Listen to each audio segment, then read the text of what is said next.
This segment is sponsored by Endoscopic Wellness Center of America, whose experts have innovative ways to help people live a healthier lifestyle. Dr. Blosser, it's great to see you again.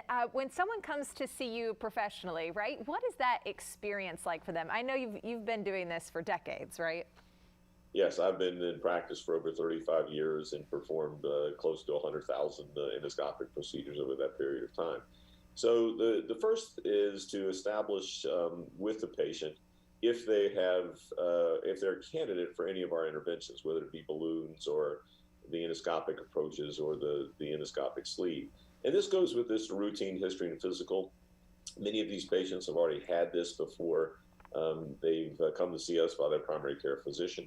Obviously, some cursory blood work is always needed, and then evaluation by myself, a nurse practitioner, and then we always have an anesthesiologist evaluate them as well. So we take all the precautions necessary to get a full history and physical and to assess their risk for the sedation that will be performed or applied while I'm performing the endoscopic procedures. I have some stats here. I'm sure you're aware of them. You have performed 75,000 endoscopic procedures, inserted 500 gastric balloons, and performed over 250 ESG or TOR procedures?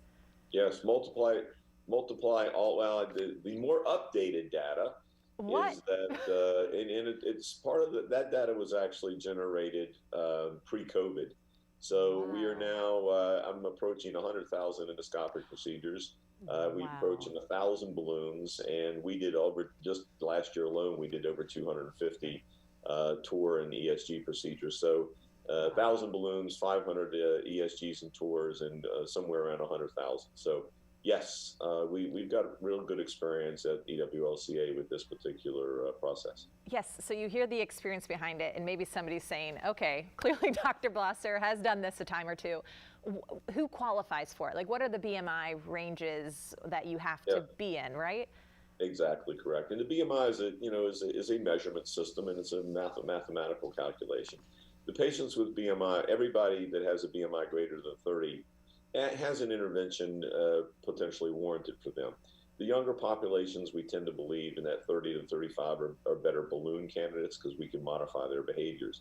The patients that have significant comorbidities such as coronary artery disease, hypertension, high cholesterol, diabetes, and have BMIs greater than 35, almost invariably are going to warrant an ESG because this is a true lifelong modification and afford them the opportunity not only to get the weight off, whether it be 50 or 100 pounds, but to keep it off with the weight loss and wellness program that follows the intervention.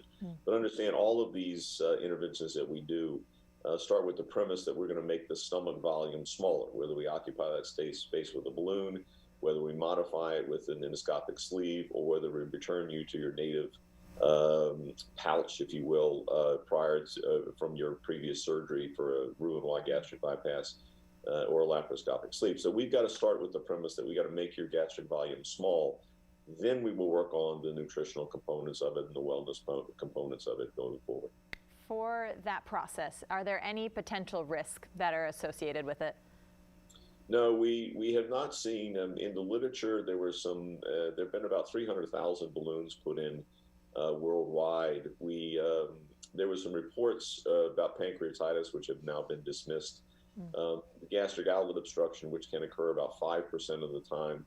We haven't seen that. Our balloon intolerance is less than 1%. So of the 250 or 300 balloons we're putting in a year, maybe only 1 or 2 are begin taken out in the first month. Most patients tolerate it very well.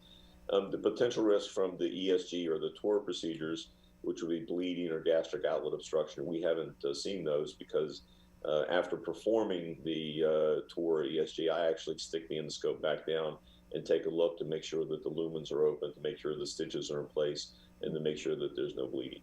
Wow. Wow. Well, Dr. Blosser, we've been talking for years. I didn't know those stats. It's impressive. Thank you for joining us today. Thank you so much for your time. Good to see you again. Go to EWLCA.com to request an appointment and have a great day.